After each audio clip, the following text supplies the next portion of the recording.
तो कैसे हैं आप लोग। आई होप कि आप सभी बहुत ही अच्छे होंगे। तो गाइज आज का वीडियो काफ़ी इंटरेस्टिंग होने वाला है, क्योंकि गाइज अगर आप अपने घर पर इन्वर्टर परचेज करना चाहते हैं तो आपके मन में जो भी कन्फ्यूज़न है वो सारे इस वीडियो में क्लियर होने वाले हैं। तो गाइज़ अगर आप इन्वर्टर नॉर्मल यूज़ के लिए या फिर आपके घर के नॉर्मल सिस्टम को चलाने के लिए आपको परचेज़ करना है तो आपका इस तरह का जो इन्वर्टर है वो आप अपने घर पर ही बना सकते हैं। इस इन्वर्टर का मैंने आई टैब में लिंक दे रखा है। इससे आपको हमने इलेक्ट्रिक स्कूटर का जो वो किट होता है रिचार्ज के लिए उसको भी हमने इससे चला के दिखाया था। बट गाइज़ इस तरह का जो इन्वर्टर है वो मार्केट में अवेलेबल नहीं है। तो अगर आप मार्केट से कोई इन्वर्टर परचेज़ करना चाहते हैं तो आपको कौन सा इन्वर्टर परचेज़ करना चाहिए या कौन सी बैटरी है, कितने एच की या कौन सी बैटरी जो आपके घर के लोड को चला पाए, तो इस वीडियो में हम कंप्लीट आपको एक्सप्लेन करने वाले हैं। तो वीडियो काफ़ी इंटरेस्टिंग होने वाला है। अगर वीडियो को लाइक नहीं किया तो एक लाइक जरूर से कर देना। चलो वीडियो स्टार्ट करते हैं। तो गाइस सबसे पहले स्टार्ट करते हैं ब्रांड से कि हमें कौन से ब्रांड का इन्वर्टर परचेज करना चाहिए, क्योंकि काफ़ी सारे जो टॉप ब्रांडेड है जैसे लुमिनस, लिवगार्ड, एमेरॉन, ये सारे काफ़ी टॉप ब्रांडेड है। तो इनमें आपको कौन सा सबसे टॉप ब्रांडेड मिलेगा, क्योंकि गाइस कोई भी जो ब्रांड है वो बेकार नहीं होता है, सारे ब्रांड अपने आप में टॉप होते हैं। बट गाइस मेरे अपने खुद के एक्सपीरियंस से कि कौन सा ब्रांड, क्योंकि इतने काफ़ी टाइम हो चुका है बैटरीज में वर्क करते करते, तो इतना तो बैकअप के बारे में थोड़ा बहुत तो हमें पता चला ही है कि कौन सा जो बैटरीज का बैकअप है वो थोड़ा बेस्ट होता है। इसके लिए हमने एक छोटा सा एक्सपेरिमेंट किया था कि ये आप देख सकते हैं हमारे पास दो बैटरीज थी, एक लिवगार्ड की और एक एमेरॉन की। हालांकि एमेरॉन की जो बैटरी होती है वो थोड़ी हाई प्राइस होती है और उसका बैकअप अच्छा माना जाता है। बट गाइज हमारे पास दो बैटरीज है। हाँ, आपने हमारे जितने भी वीडियोज़ देखे होंगे उसमें हमने अधिकतर वीडियोज़ में लिवगार्ड का जो बैटरी है वो हमने यूज़ किया था, क्योंकि गाइज हमारा जो एमेरॉन का बैटरी था वो काफ़ी पहले डैमेज हो चुका था। इसको डैमेज हुए काफ़ी टाइम हो गया, और लिवगार्ड जो कि इसको थोड़ा सेकंड नंबर में माना जाता है। बट गाइज जो लिवगार्ड है वो काफ़ी अच्छा चला था। ये कोई स्पॉन्सर वीडियो नहीं है गाइज, ये मैं अपने खुद के एक्सपीरियंस से बता रहा हूँ कि कौन सा बैटरी मेरे हिसाब से सबसे बेस्ट है। अब ये जो हमारे लिवगार्ड का बैटरी है काफ़ी चला था, और आप हमारे अधिकतर वीडियोज़ में भी देख सकते हैं कि हमने जो एक्सपेरिमेंट है वो हमारी लिवगार्ड की बैटरी के साथ ही किए थे। तो हमने सबसे पहले ब्रांड चुना है लिवगार्ड। तो हमने जो इन्वर्टर परचेज़ किया है वो है लिवगार्ड का इन्वर्टर। अब कौन सा है, आपको कौन सा परचेज़ करना है, कौन सा बेस्ट होता है, कितना लोड चला पाएगा। तो गाइज इन्वर्टर के बारे में इन्फॉर्मेशन बताने से पहले अगर आपने हमारे चैनल को अभी तक भी सब्सक्राइब नहीं किया है तो यार चैनल को सब्सक्राइब कर लेना और उस बेल आइकन को प्रेस कर लेना, ताकि इसी तरह की इन्फॉर्मेटिव वीडियो आपके पास सबसे पहले आए। तो गाइज देखो, हमारे पास जो इन्वर्टर है ये है सोलर इन्वर्टर, लिवगार्ड का सोलर इन्वर्टर। हमने लिवगार्ड को क्यों चुना था ये हमने आपको एक्सप्लेन कर दिया। हालांकि कोई भी ब्रांड बेकार नहीं होता है, दोनों ही ब्रांड बेस्ट है, बट लिवगार्ड थोड़ा हमें ठीक लगा था हमारे एक्सपीरियंस से, इसलिए हमने लिवगार्ड को चुना। तो गाइज देख सकते हैं कि हमने लिवगार्ड का सोलर, अब देखो फर्स्ट ब्रांड तो हमने लिवगार्ड का चुना। सेकंड चीज़ ये है कि अगर आपको कभी भी इन्वर्टर परचेज़ करना हो तो आपको हमेशा सोलर वाला इन्वर्टर ही परचेज़ करना है, क्योंकि गाइस इन्वर्टर दो तरह के आते हैं, एक तो बिना सोलर वाला और एक सोलर वाला। ये जो सोलर वाला इन्वर्टर होता है ये लाइट में भी वर्क करता है और सोलर पर भी वर्क करता है। अगर आप इसमें सोलर पैनल कनेक्ट कर देंगे तो भी वर्क करेगा, और अगर आपके पास सोलर पैनल अवेलेबल नहीं है या फिर आपके पास इतना बजट नहीं है तो आप सोलर पैनल ना लें। फिर भी अगर आपको इन्वर्टर लेना है तो आपको सोलर वाला इन्वर्टर ही लेना है, क्योंकि ये वाला इन्वर्टर इसलिए बेस्ट है गाइस, क्योंकि अगर आप नॉर्मल इन्वर्टर लगाते हैं तो उससे आपकी जो बिजली का बजट है वो बढ़ जाता है। बट अगर आप सोलर वाला, अगर आप नॉर्मल 2 छोटे सोलर पैनल भी अगर लगाते हैं तो उससे आपकी जो बिजली का बजट है वो काफ़ी ज़्यादा कम हो जाएगा। अब सोलर में भी आपको कौन सा यूज़ में लेना है इन्वर्टर, अब मैं आपको पास ला के एक्सप्लेन करता हूँ। तो गाइस सबसे पहले आपको सोलर वाला इन्वर्टर ही परचेज़ करना है, क्योंकि अगर आपको बिजली के बजट को कम करना है। उसके बाद आपको ये चेक करना है कि आपको जो बैटरी है वो कितने एच की लेनी होगी, मतलब छोटी लेनी है या फिर बड़ी लेनी है। तो गाइस उसके लिए मैं आपको एक्सप्लेन करता हूँ कि हमारे पास जो बैटरी का साइज़ है, बैटरी के साइज जो होता है कि कितने बैटरी का साइज लेना है वो हमारा इक्वल होगा, मतलब कितने घंटे आपकी बैटरी चलनी है वो बराबर होगा साइज इनटू वोल्टेज अपॉन में कितने वाट आपको चलाना है। मतलब कि आपको 1 फैन चलाना है, 2 फैन चलाना है या फिर कितने कूलर चलाना है। जैसे अगर मान लो मेरे को नॉर्मली 2 फैन चलाना है तो 1 फैन होता है 70 वाट का, तो 2 कितने के होंगे इंटू मल्टीप्लाई 2 कर लेंगे तो 140 के, मतलब 140 वाट का होगा। तो अगर मुझे नॉर्मली 2 फैन चलाने हैं और अगर मुझे एक कूलर भी चलाना है तो एक कूलर अगर मान लें मतलब मिनिमम 100 वाट का होगा तो ये होगा हमारे पास 240 वाट। अब गाइज अगर मेरे को इसमें 2 या 3 एलईडी बल्ब भी चलाने हैं तो अगर 10 के मानते हैं तो अगर हम इसको 300 वाट मानते हैं, इसमें आपके 6 या 7 एलईडी बल्ब चलेंगे।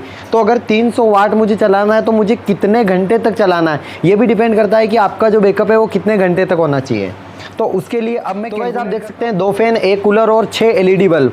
अगर आप सबसे मिनिमम जो हमारे पास बैटरी होती है वो होती है सबसे पहले 100 AH की सबसे छोटी बैटरी, उसके बाद 150 AH, उसके बाद 180 AH, उसके बाद 200 AH। ये काफ़ी हैवी बैटरी होती है। तो अगर मान लो हमने सबसे मिनिमम 100 AH की बैटरी परचेज़ की तो वो कितने घंटे इन सबके लोड को चला पाएगी वो हम कैलकुलेट करते हैं। तो जैसे कि हमें टाइम निकालना है तो हम बैटरी की जो साइज़ है मान लेते हैं कि 100 AH है, मल्टीप्लाई में हमेशा ये आपको 12 वोल्टेज की बैटरी मिलेगी। जो भी इन्वर्टर बैटरी होती है वो 12 वोल्टेज की होती है, और अपॉन में वाट कि हमें कितना हमारा जो लोड था, अभी हमने देखा था कि हमारा कुल लोड 300 वाट था। 300 कैसे था, 70 तो हमारे 2 फैन थे तो 140, उसी के साथ हमने 6 LED बल्ब माने थे और 100 मतलब 100 वाट हमने कूलर का माना था। तो बटा हुआ यहाँ पर 300 2।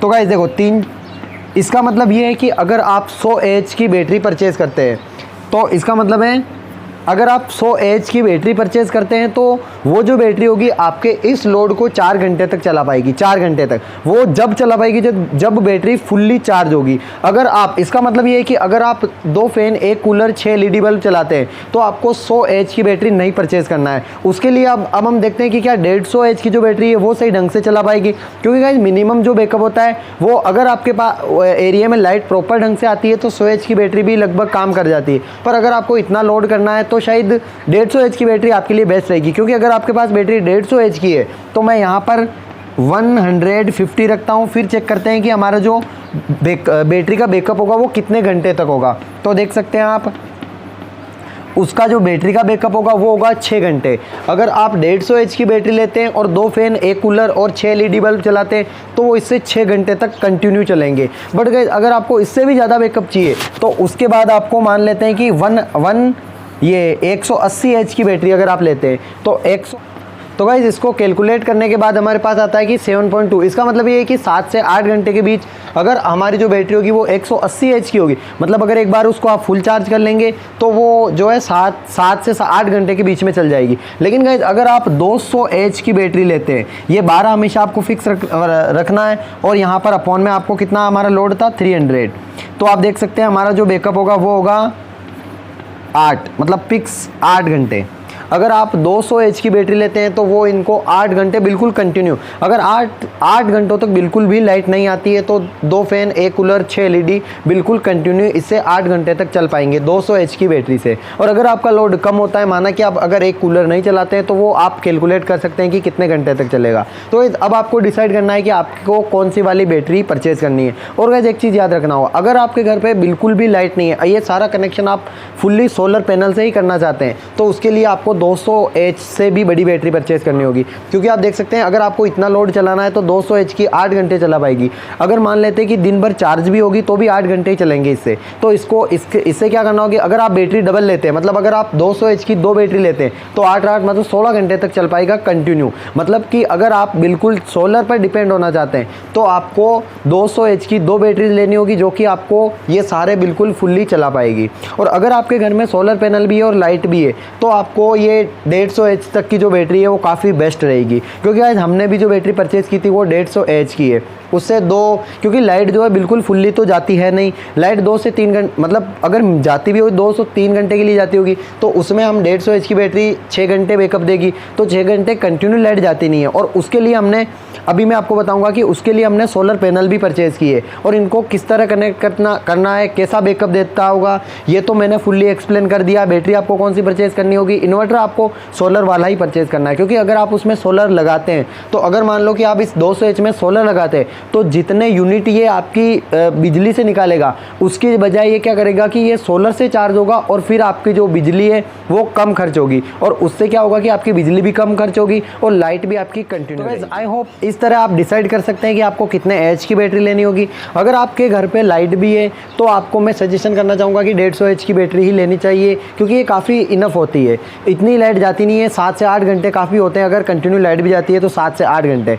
उसी के साथ सोलर वाला इन्वर्टर ही, मैं ये नहीं कहता कि आप लिवगार्ड का ही जो सोलर पैनल है वो परचेज़ करें या फिर लिवगार्ड का ही इन्वर्टर परचेज़ करें, क्योंकि आप कोई सी भी कंपनी का, लुमिनस है, एमेरॉन है, बट गाइज आपको सोलर वाला ही इन्वर्टर परचेज़ करना है, क्योंकि उससे क्या होगा कि आप बिजली को बचा पाएंगे। अब मैं आपको मेरा सेटअप दिखाता हूँ कि हमने कौन से कितने सोलर पैनल परचेज़ किए और कितना हमारा जो इन्वर्टर है उसका एच है। तो गाइज हमने जो है, हमारे पास 2 सोलर पैनल है जो कि 75 वाट के, इसका मतलब ये है कि हमारे पास 150 वाट हो चुका है। 150 वाट जो है हमारी 150 एच की बैटरी को चार्ज करेगा।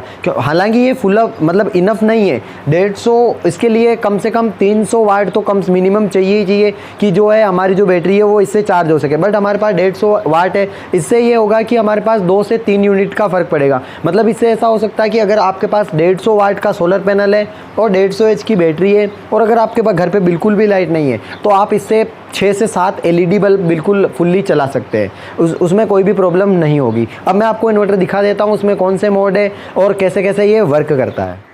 तो गाइस जैसा कि आप देख सकते हैं, ये हमारा होममेड इन्वर्टर था जिससे हम नॉर्मल सिस्टम को चलाते थे, और ये हमारा अभी वाला सोलर पैनल है, ये काफ़ी भारी है, और इसके लिए आप देख सकते हैं 150 एच की हमारे पास लिवगार्ड की बैटरी है, और उसी के साथ आप देख सकते हैं हमारे पास 2 150 वाट के सोलर पैनल है। अब हम इनको कनेक्ट करते हैं और फिर आपको दिखाते हैं कि हमने इनको किस तरह सेटअप किया था। तो गाइज़ हमारा जो सोलर इन्वर्टर है वो कम्प्लीटली यहाँ पर कनेक्टेड हो चुका है।